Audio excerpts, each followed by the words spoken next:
नमस्कार। Super India news TV में आपका स्वागत है। मैं हूं राजेश आर्य। आइए देखते हैं आज का विशेष समाचार। पतन की ओर पश्चिमी सभ्यता। पश्चिमी सभ्यता का अग्रणी बौद्धिक राजनीतिक वर्ग असुविधाजनक स्थितियों से शत्रुमुर्ग की तरह बचकर सब कुछ सामान्य देखना चाहता है। 1.5 वर्ष पहले इजराइल पर हरकत अल मुकबामातुल इस्लामिया यानी हमास का हमला युद्ध की तरह लंबा चलता रहा। यूरोपीय शक्तियां इसमें निष्क्रिय या निष्प्रभावी रहीं। ये बदलते हालात का संकेत है। 6 दशक पहले 4 अरब देशों ने इजराइल पर चढ़ाई की थी और चारों को एक सप्ताह में मुंह की खानी पड़ी थी। अब स्थिति यह है कि कोई देश नहीं बल्कि औपचारिक सत्ता से विहीन एक इस्लामी संगठन ने इजराइल को त्रस्त कर दिया।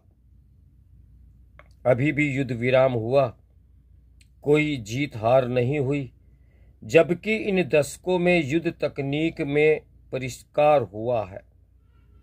यह घटनाक्रम इस्लामी राजनीति के समक्ष यूरोप पश्चिम के पिछड़ने और अंततः गिरने की आशंका को दर्शाता है। महान रूसी लेखक सोल्जेनित्सिन ने 50 वर्ष पहले ही पश्चिम की मानसिक नैतिक स्थिति को आश्चर्यजनक रूप से दुर्बल होता पाया था।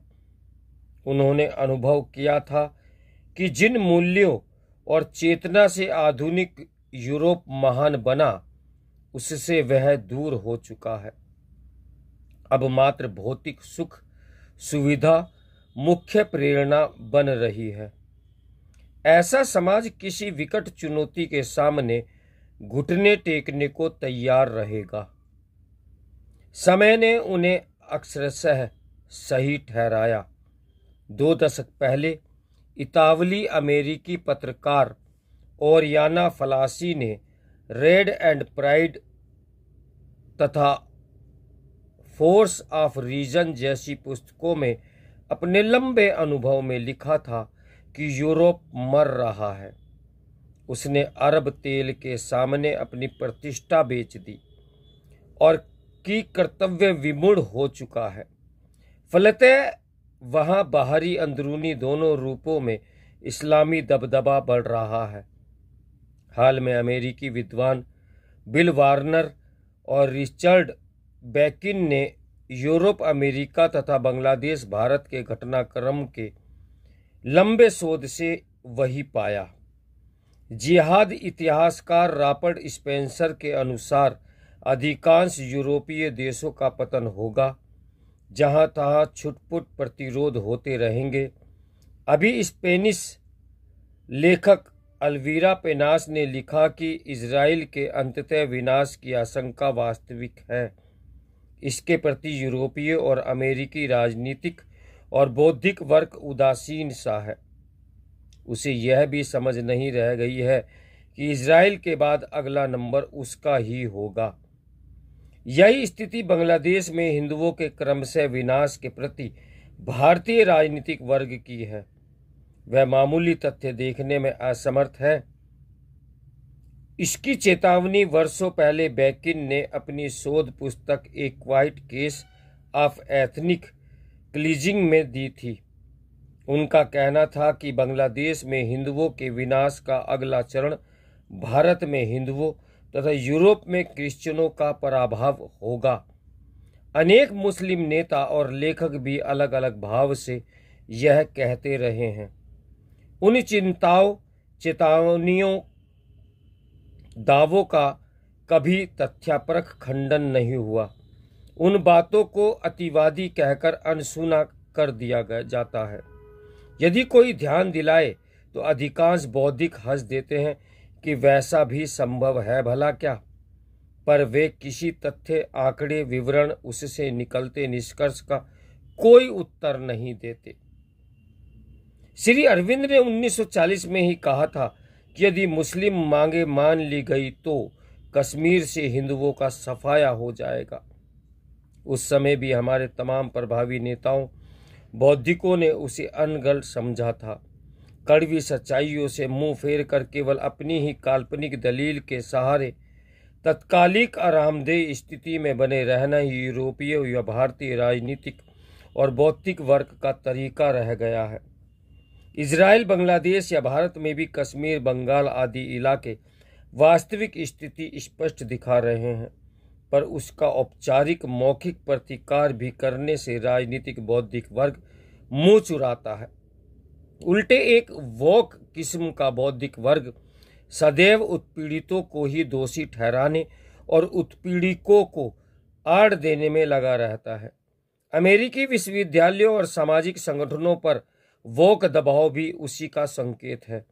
गत वर्ष अमेरिका के ओरेगन में एक आदेश जारी हुआ कि हाई स्कूल उत्तीर्ण होने के लिए ठीक ठाक पढ़ सकने या सामान्य गणित का जोड़ घटाव करने की क्षमता अब आवश्यक नहीं। वोक बौद्धिक गणित, इतिहास, दर्शन, क्लासिक साहित्य आदि कितने ही ज्ञान विषयों के विरुद्ध है। वे इन विषयों को नस्लवादी मानते हैं। वे जिहाद जैसी वैश्विक परिघटना नहीं देखते। फलते हमास के बदले इजराइल को दुष्ट कहते हैं। इसी क्रम में अमेरिकी और भारतीय सरकारों को दोषी मानते हैं। सच्चाई बताने वाले लेखकों, पत्रकारों को नस्लवादी, घृणा फैलाने वाले आदि कहकर अपमानित करते हैं।